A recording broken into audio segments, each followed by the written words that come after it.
Avivamento no Novo Testamento, lição de número 3. Graças a Deus. Está ok aqui. O texto áureo diz assim: Jesus respondeu e disse-lhe: se tu conheceras o dom de Deus, e quem é o que te diz, dá-me de beber, tu lhe pedirias, e ele te daria água viva. A palavra de Deus revela raízes de um verdadeiro avivamento espiritual que perpassa a história. Vamos ler aqui. Vamos ler do versículo 1. Quem está com a Bíblia, abra a Bíblia. Aqui na lição só pega do versículo 7 ao 15. Mas vamos ler do 1. Para a gente entender melhor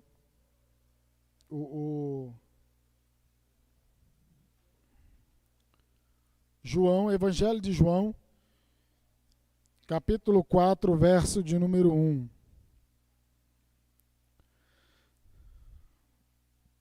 Deixa eu...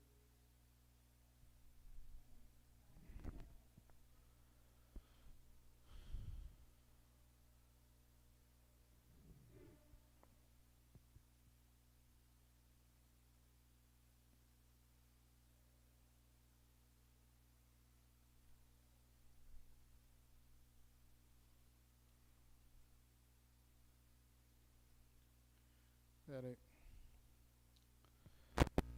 Eu vou ler aqui na versão que eu tenho aqui. Jesus sabia que os fariseus tinham ouvido dizer que ele batizava e fazia mais discípulos de João. Embora Jesus mesmo não os batizasse, e sim os seus discípulos, assim deixou a Judéia e voltou para a Galiléia. No caminho, teve de passar por Samaria. Verso 5. Chegou ao povoado samaritano de Sicar, perto do campo de Jacó de Macada, do filho de José.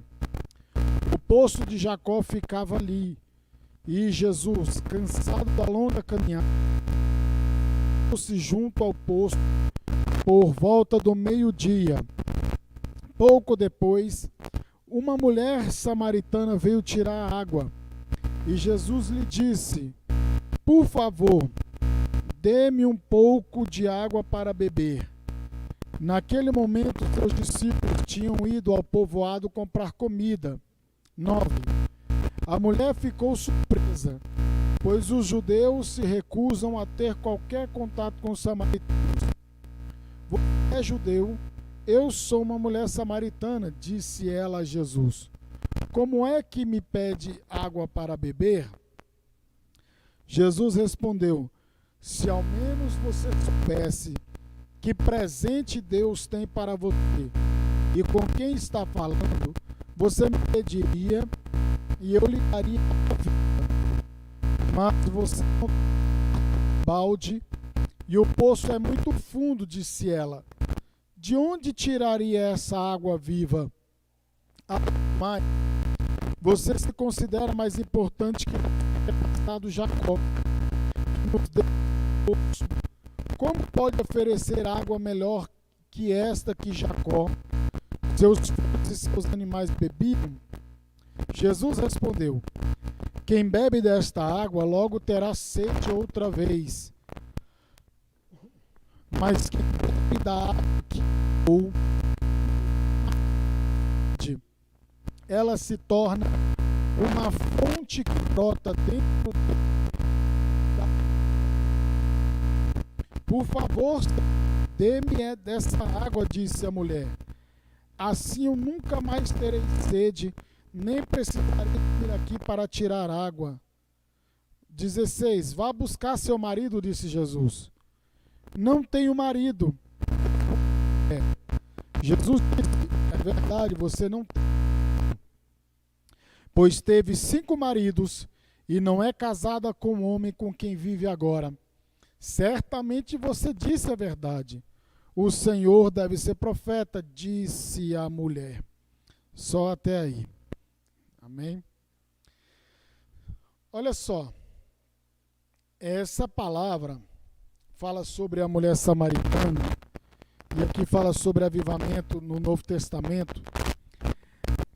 Aqui ele está fazendo um apanhado, ele está traçando um panorama, alguns exemplos de avivamentos, de movimentos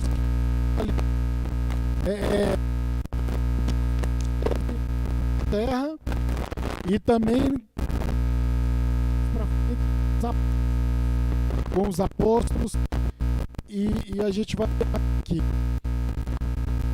Esse episódio da mulher samaritana é muito importante porque Jesus ele precisava passar por aquele local, e Deus ele tem um momento, um encontro. Deus ele proporciona aquele encontro, aquele momento, para que a graça, a salvação, a misericórdia chegasse naquela vida ali, aquela mulher samaritana. Porque a gente sabe que todo o contexto, no contexto que os samaritanos não se davam com os judeus, aquela coisa toda.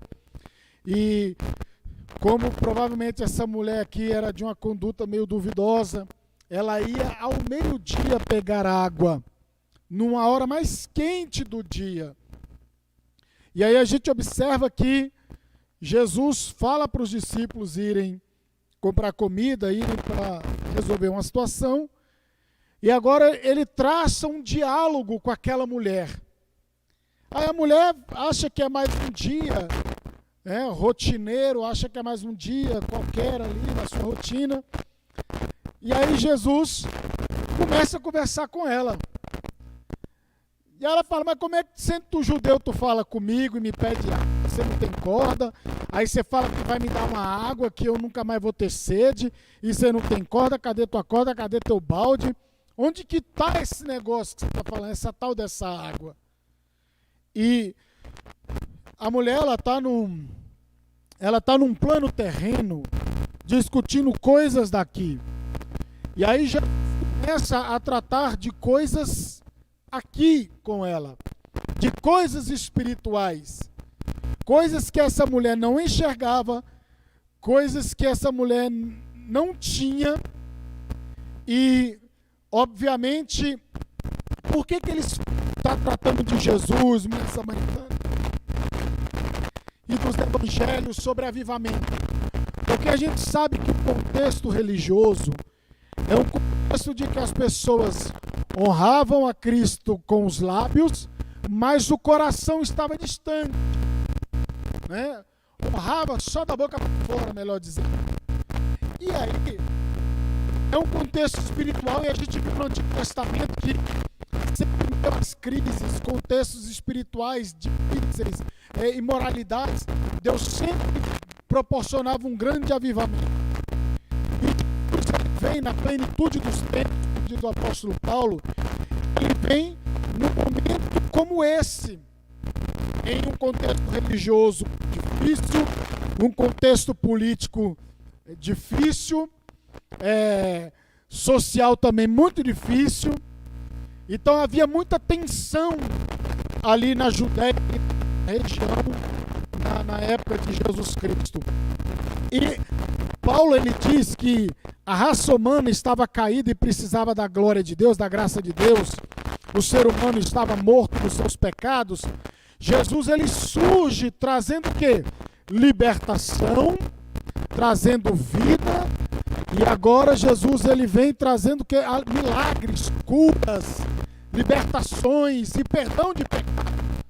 Então o grande avivamento está acontecendo. E agora acontece na vida desta mulher. E aí Jesus fala, olha, se beber, se alguém beber dessa água viva, do seu interior fluirá rios de água viva, brotará coisas que saltam para a vida eterna. Você vai ter uma fonte jorrando dentro de você. E isso tem a ver com o avivamento, com a vida cristã abundante, né, operante, ativa, É algo que flui, que vai fluindo, que vai jorrando, que vai... É igual uma mina d'água, uma nascente, que sempre você vê, ela está lá. Ela está lá, jorrando, jorrando, a água está fluindo, a água está fluindo. Tem constância aquela água. Não é igual lagoa, poço, né? Porque poço tem aquela água parada. Mas Jesus, ele fala de rios de água viva. E quando ele fala de rios, a gente entende que é o quê? Uma coisa que flui abundante, que flui naturalmente. Mas para que isso aconteça, a pessoa tem que buscar a fonte do avivamento. Que a fonte do avivamento é o nosso Senhor Jesus Cristo. Essa mulher começa, olha, aí através dela, essa mulher vai lá para a cidade dela. E ela fala, olha, apareceu um cidadão aí que ele revelou umas coisas sobre minha vida e ele é profeta.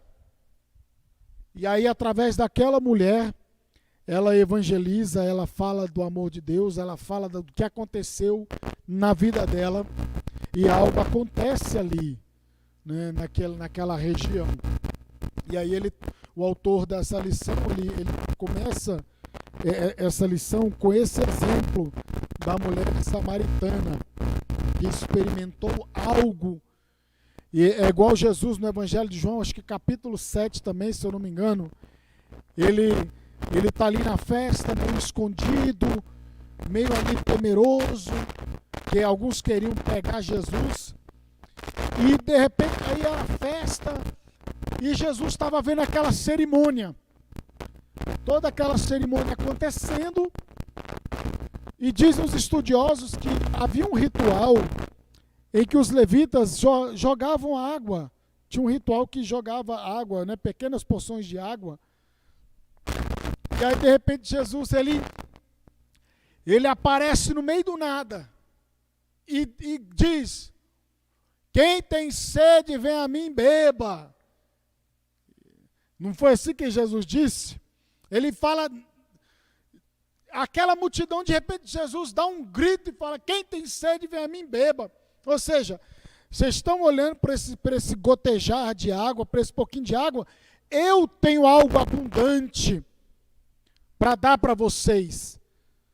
Vocês estão aí olhando esse ritual, essa pequena quantidade de água, mas eu tenho algo maior e melhor para vocês, que tem implicações eternas.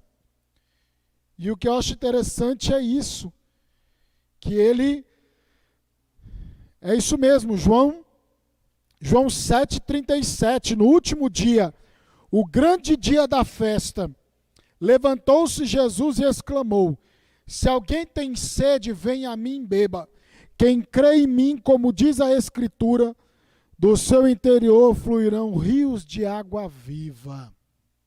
Mais uma vez Jesus fala algo parecido que ele falou aqui no capítulo 4. E foi no último dia da festa. Você imagina agora, no último dia da festa, com certeza Jerusalém estava, lotada de gente. E aí depois, o povo, os guardas, né, foram atrás de Jesus, tentaram pegar Jesus e tentaram pegar ele em alguma coisa. Mas vamos aqui para a introdução da nossa lição. Acharam aí? Estão aí? Nesta lição, temos um panorama geral a respeito do avivamento no Novo Testamento. Estudaremos o avivamento trazido por Cristo mediante aos homens comissionados por Ele para proclamar a mensagem de boas novas para Israel e o mundo.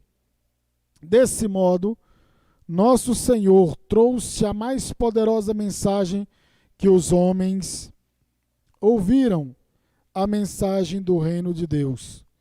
Os apóstolos do Senhor transmitiram essa gloriosa mensagem por meio de epístolas e livros. Epístolas são as cartas, tá? Tópico 1. O Novo Testamento é a revelação última de Deus para o mundo.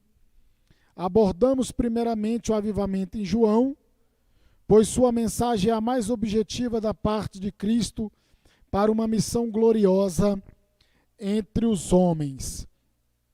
E ele cita João porque tem esses versículos mais claros assim sobre o fluir do Espírito Santo, né, da abundância do Espírito Santo. Aqui ele não cita, mas no próprio capítulo 3, ele fala que o Espírito seria derramado, seria dado agora sem medida, porque antes era sob medida.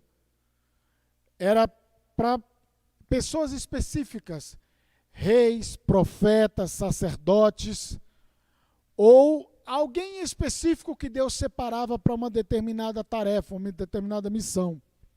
E aí Jesus, ele vem falando, ó, no capítulo 3, no capítulo 4, no capítulo 7, ele vai tratando sobre essas questões. E na introdução, ele fala que o avivamento trazido por Cristo mediante os homens comissionados por ele. O avivamento é Cristo, Deus é quem faz. Os homens, os seres humanos, são meramente o quê? Um instrumento na mão de Deus. Um canal na mão de Deus.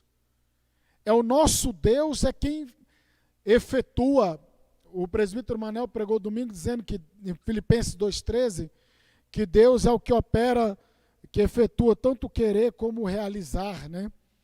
E Deus é quem faz essas coisas. A gente só é um canal, vaso, um instrumento na mão de Deus, para Deus trazer o avivamento, para Deus proporcionar o avivamento. Você vê os grandes avivamentos vindo através de servos e servas de Deus, piedosas e piedosos, que estavam ali à disposição do Senhor para trabalhar. E aí, voltando aqui para o tópico 1, no item 1, avivamento em João, o Evangelho de João foi escrito entre os anos 80 e 95 depois de Cristo. Sua abordagem difere dos outros 3 evangelistas, que é Mateus, Marcos e Lucas, tá? Daí não considerarmos esse evangelho como sinótico. No encontro de Jesus com a mulher samaritana, uma água diferente é revelada aos homens. Mas aquele que beber da água que eu lhe der, nunca terá sede, porque a água que eu lhe der se fará nele uma fonte de água a jorrar para a vida eterna. Esse versículo é o resumo da missão redentora de Jesus. Preencher o vazio da alma com a salvação. Sanar as necessidades espirituais e emocionais do ser humano. Só Jesus pode fazer isso. Esse encontro entre o Salvador e a mulher samaritana mostra que o fruto da mensagem divina traz vida aos que estão mortos espiritualmente. Esse é o maior de todos os avivamentos que a pessoa pode experimentar. Vamos situar aqui algumas coisas. Ele fala de João que não é considerado um evangelho sinótico. O que é isso? Dentro da teologia, existe uma classificação. Os evangelhos sinóticos são classificados pelos livros de Mateus, Marcos e Lucas, porque eles estão narrando o mesmo acontecimento sob ângulos diferentes, mas que são parecidos. Vocês podem observar que tem algumas Bíblias que você vai ler aqui, ó. Deixa eu achar um exemplo aqui na minha. João não vai ter, mas Lucas, ó, por exemplo, Lucas. Multiplicação dos pães e dos peixes. Aí embaixo do título está Mateus 14, 13, 21, Marcos 6, 30, 41. João também tem sobre a multiplicação. Então vocês observam que Lucas fala de multiplicação de peixes, Marcos também fala da multiplicação dos peixes.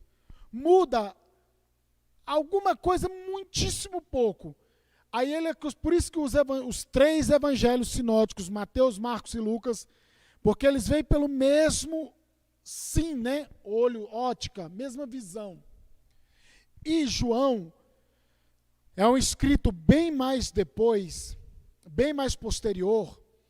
E o evangelho de João o público é diferente. A temática é diferente.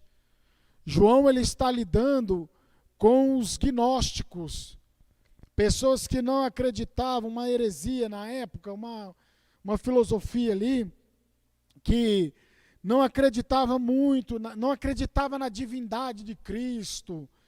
Tinha umas coisas, porque vocês já repararam que Jesus, no Evangelho de João, ele está sempre afirmando que ele é alguma coisa? Porque justamente os gnósticos acreditavam no contrário. Não, isso aí não é o Filho de Deus, não. Tu não tem natureza divina. Não, tu é só uma... se eu não me engano, acho que são os gnósticos que falam que o personagem Jesus, né, que o Cristo saiu do corpo, e aí quem foi crucificado foi o personagem lá e tal. Eles inventam umas coisas muito doidas. E aí, Jesus está sempre dizendo, eu sou o bom pastor, eu sou o pão da vida, eu sou o caminho, a verdade e a vida, eu sou a luz do mundo, eu sou o que sou. Ele está sempre afirmando que ele é alguma coisa, porque justamente João se deparou com esse povo, que desacreditava. Aí por isso que E aí você vê outros relatos diferentes que não tem nos relatos de Mateus, Marcos e Lucas. Um ou outro que vai ter, mas é por isso que os teólogos, os estudiosos classificam o Evangelho de João como não sendo sinótico. Tá? Então, sinótico tem isso. Sinótico, quais são os livros sinóticos? Isso, Mateus, Marcos e Lucas. João não entra. Tá? Mas isso aí só vê ou na revista de escola dominical ou em literaturas específicas que você vai ver esse termo. Mas na Bíblia, na leitura da Bíblia, você não vai ver isso. Tá? Porque isso aqui são conceitos, são classificações que os homens fizeram. E aí, ele fala sobre essa questão, né, da água da vida, do jorrar, uma fonte, e ele fala que essa fonte, esse algo que brota, que jorra, é o que preenche a vida do crente. É o que tem que preencher a vida, e as pessoas que estão vazias, procurando se encher de alguma coisa, muitas delas acabam enchendo com coisas que não são eternas, que não são cristãs, não são verdadeiras, porque não são fundamentadas na palavra de Deus, e eles não buscam a verdadeira fonte. Muitos se entopem de religião, se entopem de remédios, se entopem de drogas, se entopem de prostituição, de carnalidade, de coisas, mas tentando preencher, tentando achar um sentido para a vida. Mas só há vida em Jesus. Como só há abundância em Jesus. Como Jesus disse, eu vim para que tenham vida e a tenham em abundância. Fala?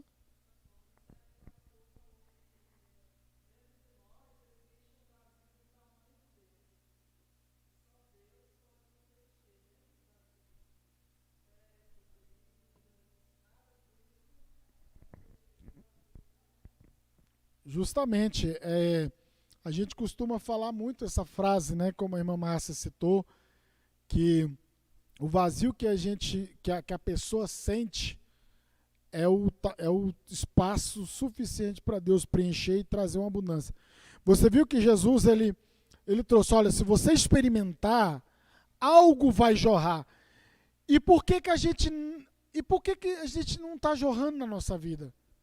Por que muitas vezes a gente fica atribulado, preocupado, agoniado, angustiado, e aquela coisa, ansiedade, aquele negócio todo? claro que é inerente ao ser humano, o nosso contexto hoje é muito doido, sabe? Esses dias eu estou dormindo 2, 3 horas da manhã, porque minha mente trabalha assim a 1000 por hora, sabe? Eu estou tendo dificuldade de dormir. Então o que acontece? Eu deito para dormir, eu fecho ali e minha mente está parecendo um computador processando um mundo velho de coisa. Então assim, porque a gente está, aí a gente, esse mundo, como se diz, né? Esse mundo está ligando a gente no 12, né?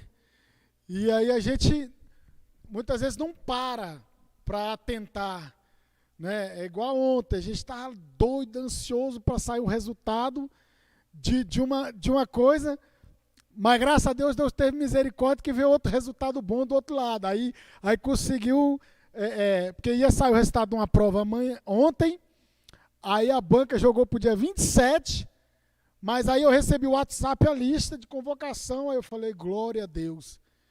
Irmãos, eu fiquei muito alegre, eu parei na frente do computador, irmãos, e eu comecei a chorar. Que eu já estava e Deus, ele veio na hora certa. Ontem mesmo, eu já imprimi os documentos, tudo. Eu tenho que apresentar só segunda, né? Mas ontem eu já imprimi, foi tudo. Já tirei toda a certidão, já fiz meu exame admissional hoje, já fui lá na secretaria e já assuntei logo o que eu tenho que fazer, que dia que tem que fazer, e já falei, não vou. Aí eu estava esquecendo que eu estava até conversando com a irmã Márcia, e aí eu estava esquecendo de autenticar uns outros documentos que eu tenho que protocolar sexta-feira por causa desse negócio aí. E aí, se eu deixasse protocolar no outro canto, eu ia perder também, né? E aí, a gente fica nessa correria, nessa coisa toda, tal, aquela coisa. Mas aí a gente não para. Aí a gente acorda de manhã, às vezes faz aquela oração rápida, básica, aí mal lê a palavra, às vezes lê, e aí depois está assim, aquela coisa. Aí depois está lá, adoecendo mentalmente, tá sem saber as coisas. Por quê? Porque Jesus, ele prometeu. Isso aqui não é uma utopia, não é uma coisa fantasiosa. É uma coisa real. É real, e a gente não busca essa abundância espiritual que ele tem para nós. Aí a gente fica preenchendo. Aí o diabo ele usa essas brechas, essas coisas, para nos empurrar para mais distante de Deus. Pra gente, ao invés de a gente se encher de Deus, das coisas de Deus, aí ele vai só colocando coisas, a gente vai fazendo, se atarefando. Aí o que era para jorrar está gotejando, né? O que era para jorrar está lá, aquele pinga-pinga lá. É igual Jeremias capítulo 2. A queixa de Deus com o povo de Judá. Vocês abandonaram o quê? O manancial de águas vivas e cavaram cisternas que não dá água.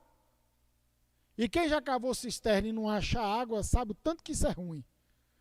Eu já participei de cavação de poço, mano. Eu fiquei lá no Sarilho. Eu fiquei no Sarilho, na corda e no balde.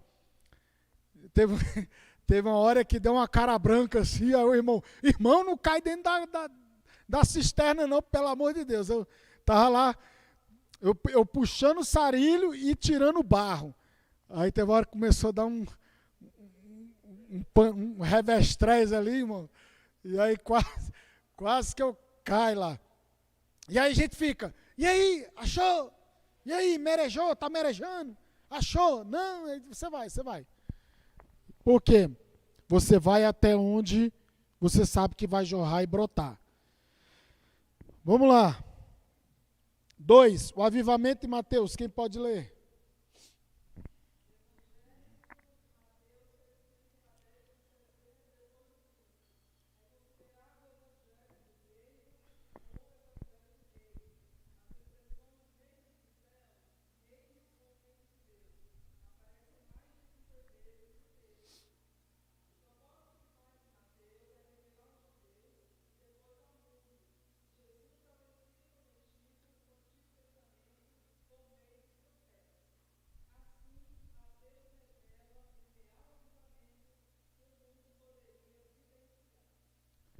Então você veja só, Mateus ele começa a escrever. Marcos é considerado o evangelho mais antigo, tá? E talvez, provavelmente, ele serviu de base para os outros. Aí Mateus, o foco dele é o quê? Sempre dizer que Jesus é o rei dos judeus, que ele veio para os judeus, que ele é o Messias tão esperado, tão aguardado. O foco dele é esse. E aí, vamos ler lá em Mateus 4, 13 ao 17. Mateus 4, do 13 ao 17.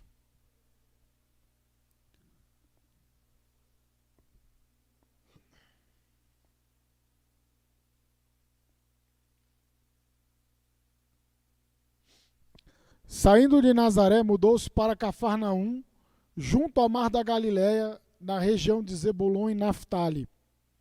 Cumpriu-se desse modo o que foi dito pelo profeta Isaías.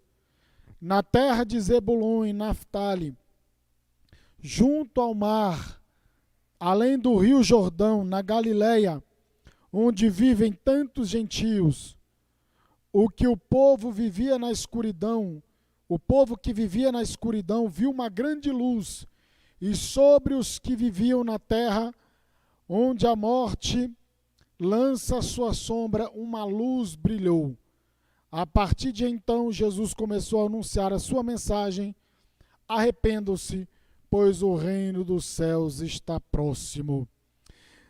Vocês observam que o que Isaías profetizou sobre esta região da Judéia, essa região de Israel, que olha como era o contexto de escuridão, de trevas, e agora estava vindo um verdadeiro avivamento, ou seja, a vida ia começar a voltar, ia começar a vida ia entrar ali naquela cidade, ia entrar naquele país. Só que muitos não aceitaram. Você vê focos do que Deus queria fazer com o seu povo, e tem lugares que Jesus ele se queixa de que muitos lugares não se operou tanto milagres como em outros, porque tiveram lugares que as pessoas creram.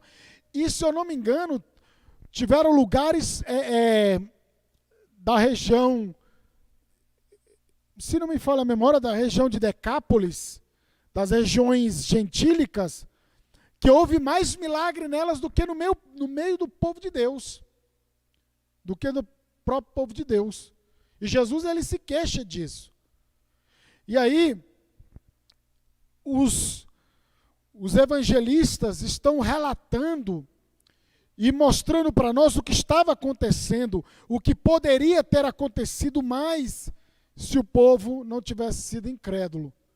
Mas você vê Mateus mostrando e dizendo: olha, aquele povo que estava em treva, viu uma grande luz, a luz brilhou, e aí que viviam na terra onde a morte lança sua sombra. Então, onde havia morte, haveria vida. E aí você vê os focos nos evangelhos e no evangelho de Mateus. Marcos 3, aqui na revista, Avivamento de Marcos, quem pode ler?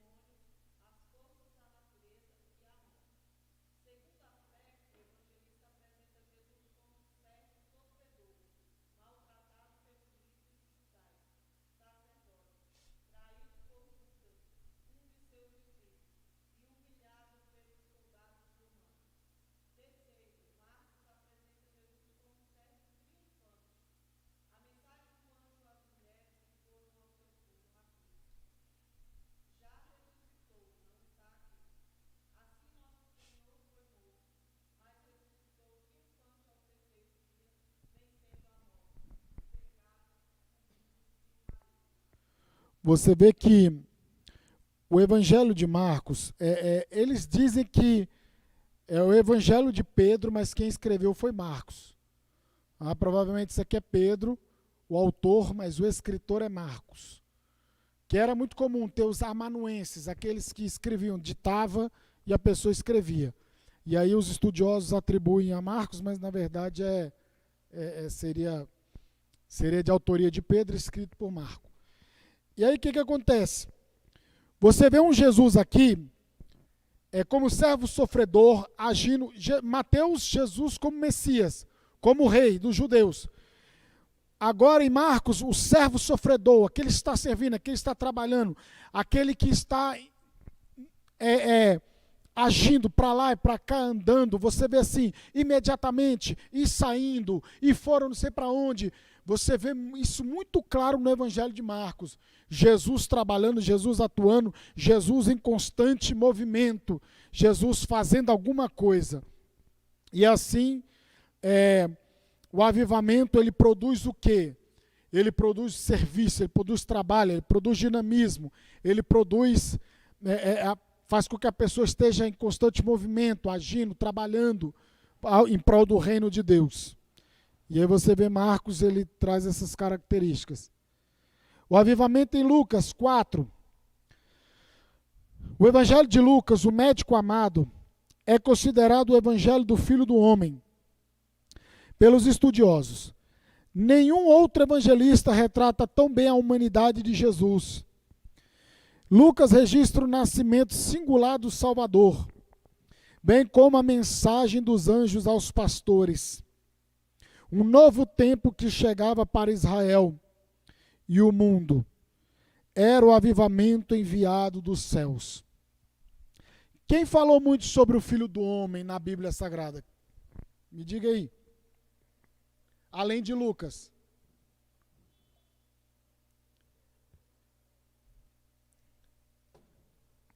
Teve outros também que foi chamado.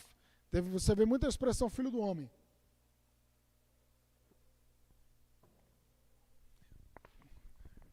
Qual livro? Livro do profeta Ezequiel. Você vê muito essa expressão, filho do homem. Levanta-te, põe de pé, que eu falarei contigo, aquela coisa toda. Filho do homem, poderão reviver esses ossos secos e tal. Aí agora o foco, Lucas é um historiador, médico e historiador. Aí agora o foco dele é Jesus, o homem perfeito. Lucas, de cultura grega, ele endereça ao Teófilo, homem muito amado, e ele traz um relato minucioso, como médico que era, ele faz um relato minucioso da vida de Cristo e da vida da igreja, em Atos dos Apóstolos. A cultura grega, qual era o foco? O que eles tanto falavam, prezavam? Pelo homem perfeito, o atleta. Porque foi na Grécia que surgiram o quê? Surgiram as Olimpíadas, as competições, as Olimpíadas surgiram na Grécia. Então eles valorizavam muito o corpo humano, a virilidade, né? Essa coisa. E aí agora, Lucas, ele está falando, não, Jesus era um homem perfeito. Jesus era uma pessoa perfeita. Era 100% homem, 100% Deus. E aí ele traça-se relatos e mais relatos sobre a vida desse homem perfeito, né? E o Evangelho de Lucas, ele é bem detalhista, bem minucioso, ele traz riquezas de detalhes, bem interessante. Agora vamos para o 2, o avivamento nos Atos dos Apóstolos. A mensagem do livro de Atos transcende a história da igreja primitiva.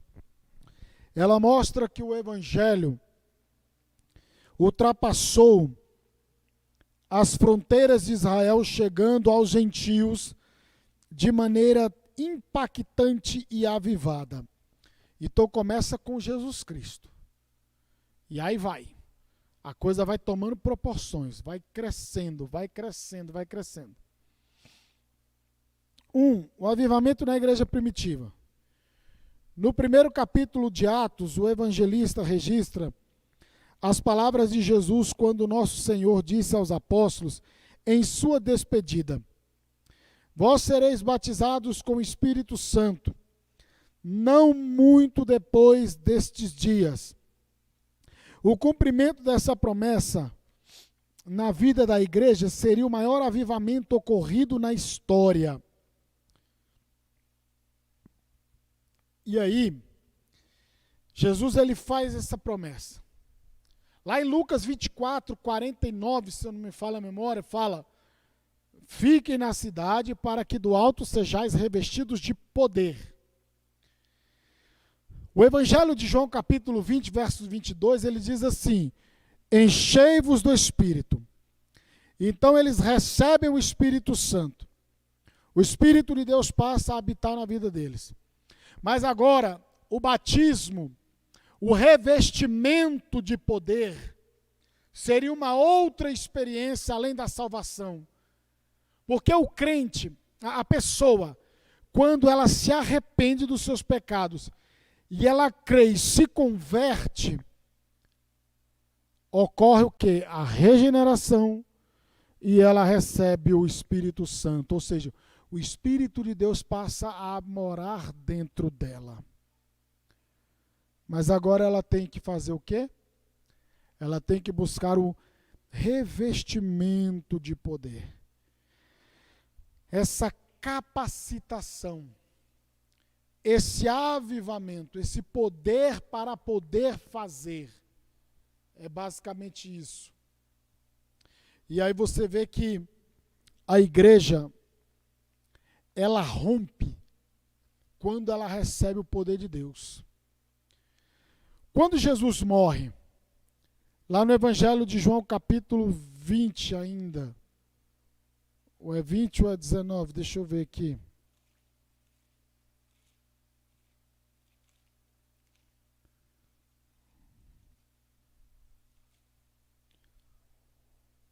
É isso mesmo, 20 verso 19. Jesus aparece aos discípulos. O que o texto vai dizer? Estavam trancados com medo dos judeus. E aí Jesus faz o quê? Jesus passa, atravessa, entra dentro daquela sala e diz: paz seja convosco. E aí, eles ficaram ali, buscando o poder de Deus, ali no cenáculo, reunidos, buscando a promessa. E aí eles foram revestidos do poder de Deus. Aí quando eles são cheios do poder de Deus, Pedro sai pregando. Isso que está acontecendo foi o que foi predito por Joel. Não tem ninguém bêbado aqui não. E aí Deus usa Pedro, e Pedro começa a discorrer a palavra de Deus ali para aquele povo. Aí o povo faz o quê? E agora, o que a gente vai fazer? Aí Pedro: se arrependam e creiam. E aí quase 3.000 almas aceitou Jesus. Olha, quase 3.000 pessoas. Aí depois, você vê ele sendo preso. No capítulo 4, 5, tomaram uma peia, mas foram liberados. E aí, eles se sentiram dignos e maravilhados. Eles ficaram maravilhados porque eles apanharam pelo nome de Jesus. E diz, acho que no capítulo 5 fala que o lugar estremeceu.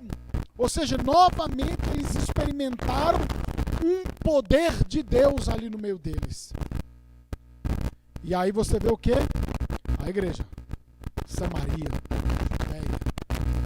vai saindo, vai espalhando.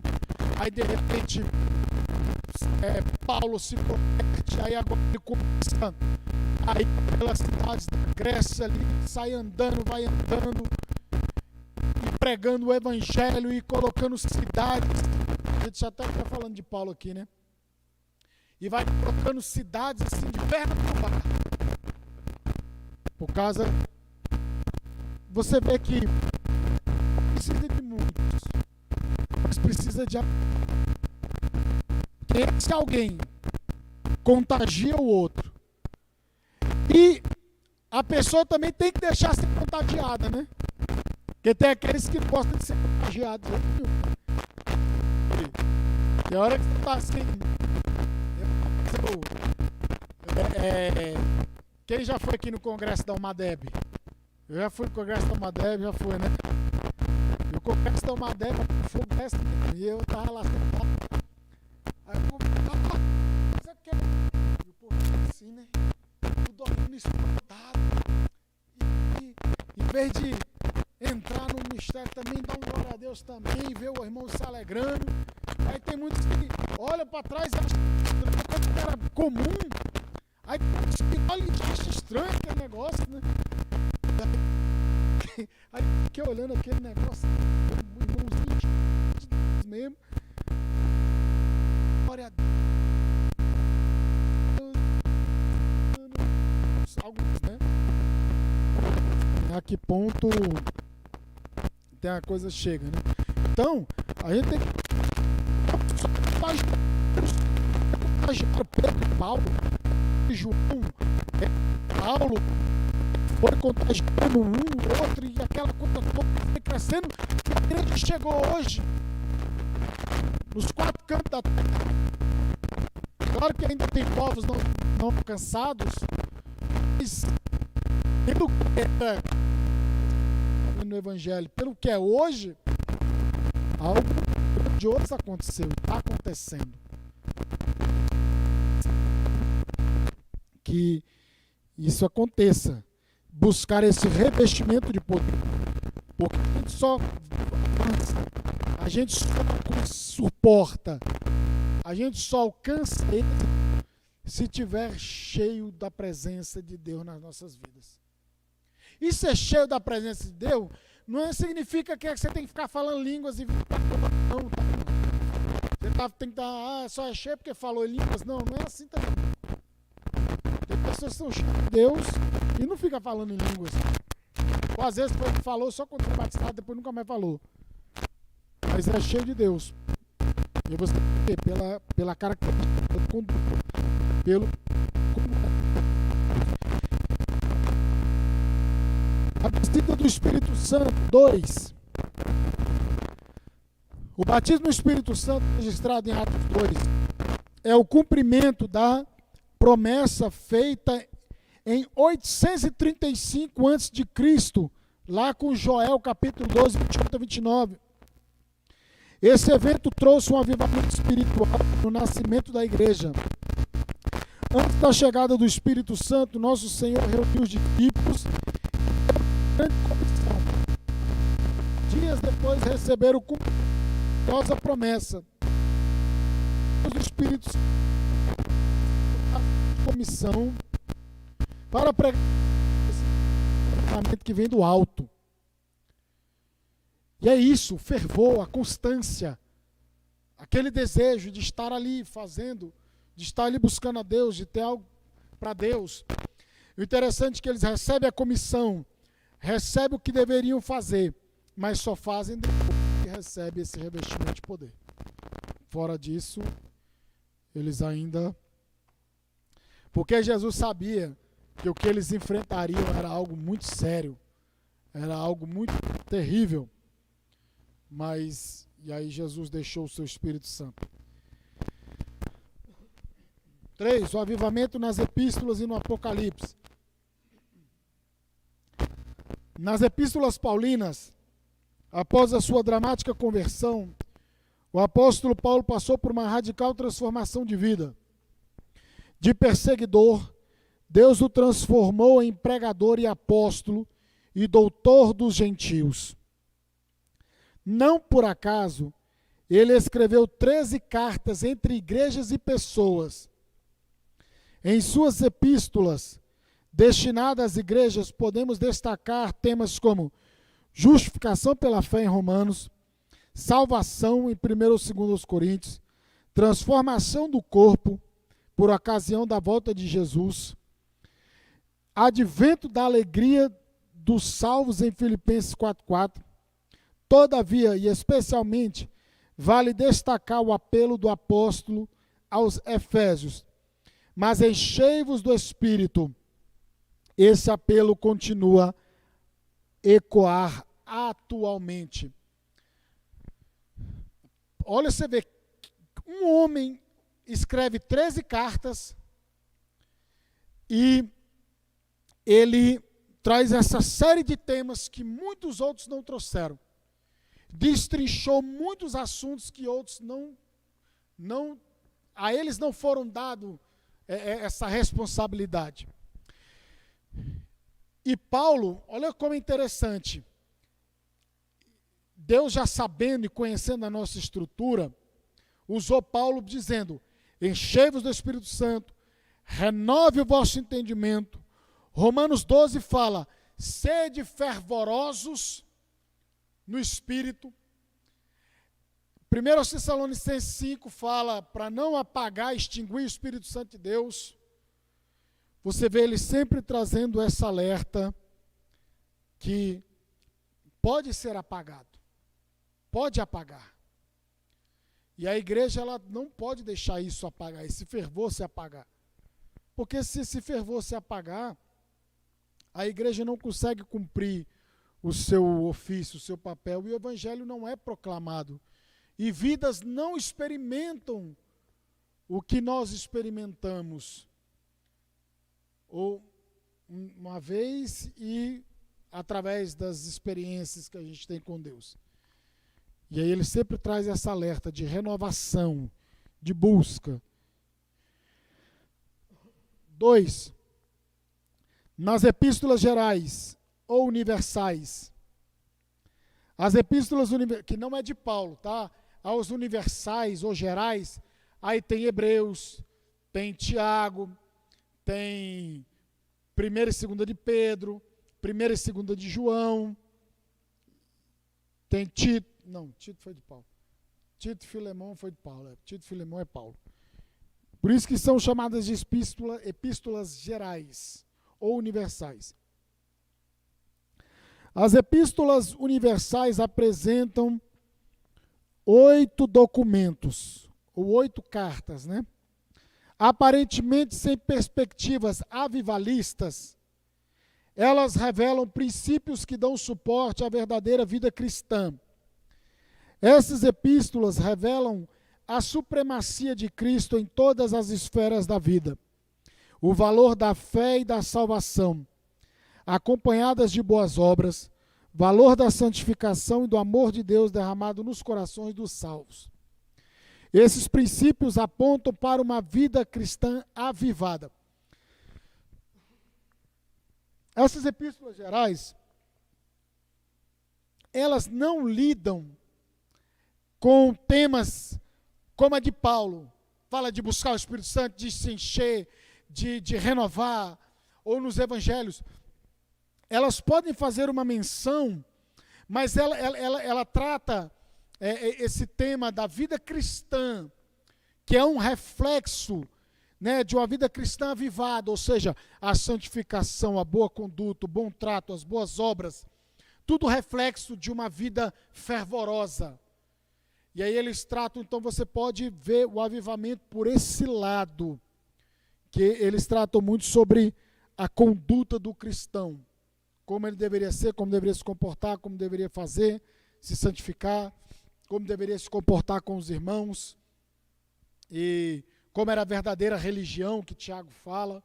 E aí são reflexos de uma igreja avivada, de uma vida cristã avivada. 3. No livro do Apocalipse, o último livro da Bíblia, 90 a 96 depois de Cristo, traz revelações singulares, ou seja, que é só deles, só do Apocalipse. Traz revelações singulares a respeito do fim dos tempos, a revelação do Cristo glorificado, a revelação de coisas passadas, a revelação de coisas em relação à igreja, em relação às nações, o arrebatamento da igreja, o tribunal de Cristo, a entrega dos galardões, as bodas do Cordeiro. Depois de 7 anos, em que haverá grande tribulação na terra, o tribunal de Cristo e as bodas do Cordeiro no céu, Jesus Cristo voltará em glória e será visto por todos os habitantes da terra. Ele dará fim à grande tribulação e implantará gloriosamente seu reino milenial. Nesse dia, o mundo viverá o maior e o último avivamento da história. Vai ser vida eterna, né? A gente vai experimentar essa plenitude. Diga. Não, nós cremos na linhagem pré-tribulacionista. A igreja será arrebatada, entendeu? Aí tem o pós, tem o pré, aí tem o meso, aí é coisa, pano para manga, essa escatologia aqui. E a conclusão, o Novo Testamento é a revelação de Deus para a sua igreja e a mensagem de salvação para toda a humanidade. Por isso, ao longo desse divino documento, podemos perceber a vontade de Deus para um avivamento genuíno do seu povo. No geral, o Novo Testamento revela o plano de Deus para o mundo, bem como as suas diretrizes para que a igreja exerça de maneira avivada a sua missão na terra. Amém? E a lição 4 será o ministério avivado de Jesus. Vamos ficar de pé? Nós temos oração amanhã na igreja a partir das 8 horas da noite, em nome de Cristo Jesus. Vamos orar ao Senhor, buscar a Deus, em nome de Jesus Cristo. Irmão Badelã, faça essa oração agradecendo a Deus. Sim, Deus, em nome de Jesus. Te louvamos, Senhor, pela Tua palavra, pelo ensinamento da Tua palavra, Senhor, das Escrituras.